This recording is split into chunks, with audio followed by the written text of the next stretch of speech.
এবার উত্তর চব্বিশ পরগনা শাসনের দিকে নজর রাখতে হবে। নেতার দাদাগিরি, ব্যক্তিগত জমি দখল করে রাখার অভিযোগ রয়েছে। জমির মালিক শাহিদুল গোলদারের দাবি, তার জমি অন্যায়ভাবে দখল করে রেখেছেন শাসন পঞ্চায়েতের উপপ্রধান। ঠিক কি অভিযোগ করছেন শোনাবো। প্রথমে জমিটা কিনেছি 7-8 বছর ও জোর করে দখল করে আছে।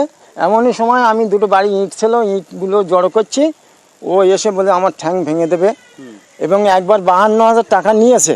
সেই টাকাটা পুরো ফেরত দিয়েছে এবং ওটা অঙ্কের টাকা দাবি করছে। আমি তো তোমার জমি ছাড়বো না। হ্যাঁ, আমার জমি ও জোর করে করছে, উপপ্রধান। আমি থানায় অভিযোগ করেছি, এখনো কোনো পুলিশ স্টাফ নেইনি। ঠ্যাং ভেঙে দেবে বলছে, জমিতে আসলে আমি আতঙ্কে আছি।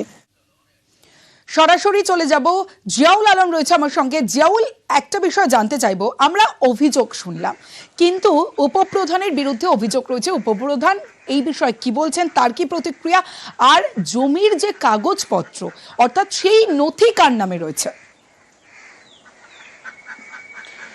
দেখো, শাসনের তৃণমূল নেতা দাদা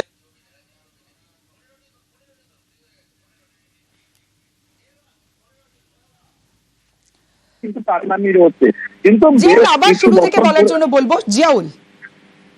একদম দেখো, অর্থাৎ এই জমির তৃণমূল নেতা দাদাগিরি শাসনে, অর্থাৎ শাহিদুল গোলদার তিনি যখন জমিটি কেনেন তার নামে, অর্থাৎ দলিল কাগজ পত্র তার দখলেই রয়েছে। হঠাৎ বেশ কিছু বছর ধরে এই শাসনের তৃণমূল পঞ্চায়েতের উপপ্রধান তিনি সেই জমি জবরদখল করে রেখেছেন, এমনই শহীদুল গোলদারের বক্তব্য।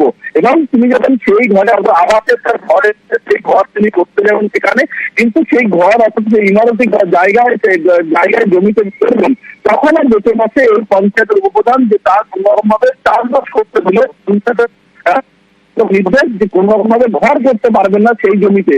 এবং তিনি যখন সেই জমিতে যান তখন থেকে পা ভেঙে দেওয়া হবে, হুমকি দেওয়া হয়, লাখের হুমকি দেওয়া হয়। কিন্তু বাধ্য ইতিমধ্যেই শাসন তারা দ্বারস্থ হচ্ছেন। কিন্তু সমস্ত অভিযোগ, এই যে জমি না দেওয়া, জমির জবরদখল, তার কাছ থেকে মোটা অঙ্কের টাকা দাবি করছে এবং সমস্ত অভিযোগ অস্বীকার করেছেন পঞ্চায়েতের উপপ্রধান। তার দাবি যে এই জমি তার নয়, তিনি জবরদখল করে ভুয়ো দলিল তৈরি করে তিনি জবরদখল করছেন, ফলে তার কাছে কোনো অর্থ বা টাকা চাওয়া হয়নি, ফলে সবটাই মিথ্যা অভিযোগ করছেন।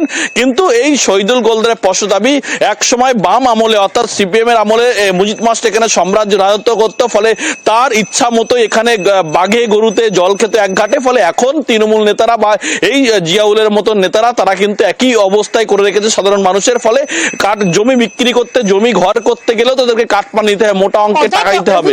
ফলে তিনি ইতিমধ্যেই গরম এই শাসন। তার কারণ হচ্ছে, আমরা অভিযোগকারী যে জমির মালিক নিজেকে দাবি করছেন, তিনি অভিযোগ করলেন উপপ্রধানের বিরুদ্ধে, কিন্তু উপপ্রধান পাল্টা অভিযোগ করছেন যে জাল দলিল তৈরি করে এই জমি দখল করে রাখা হয়েছে। পাল্টা অভিযোগ উপপ্রধানের।